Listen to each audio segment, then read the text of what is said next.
Telefoningni berchi. Nimaga? Ber deyapman, senga xabar keldi. Oyimdan kelgandir. Nima qilasiz ayollarning shaxsiy xabarini o'qib? Ber deyapman senga. Uyga yaxshi yetib oldingmi jonim?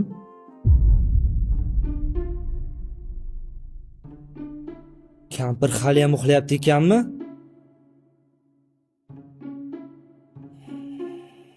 Kimdir adashib yozgan shekilli. Nima, menga ishonmaysizmi?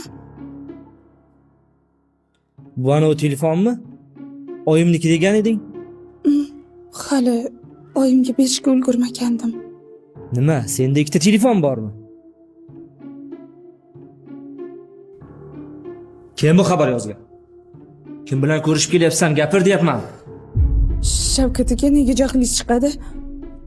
O'zini bosing. Ko'zimdan yo'qol. Hozir bir bola qilib qo'yaman seni. Narsalaringni yig'ginda yo'qol.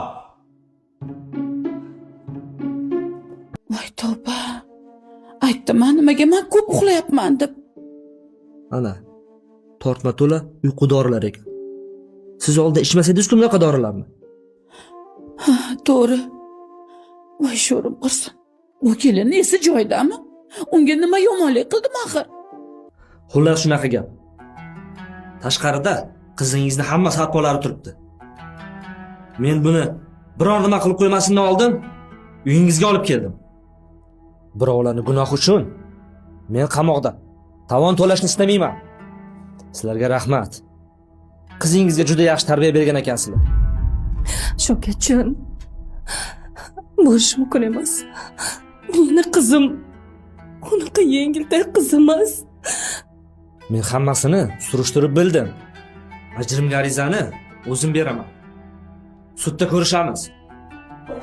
Dadajon, men hammasini tushuntirib beraman. Nimani tushuntirsan? Nimani? Men adashdim, meni kechiring dadajon. Nimani adashasan? Meni sendek qizim yo'q. Ko'zimga ko'rinma yo'qol.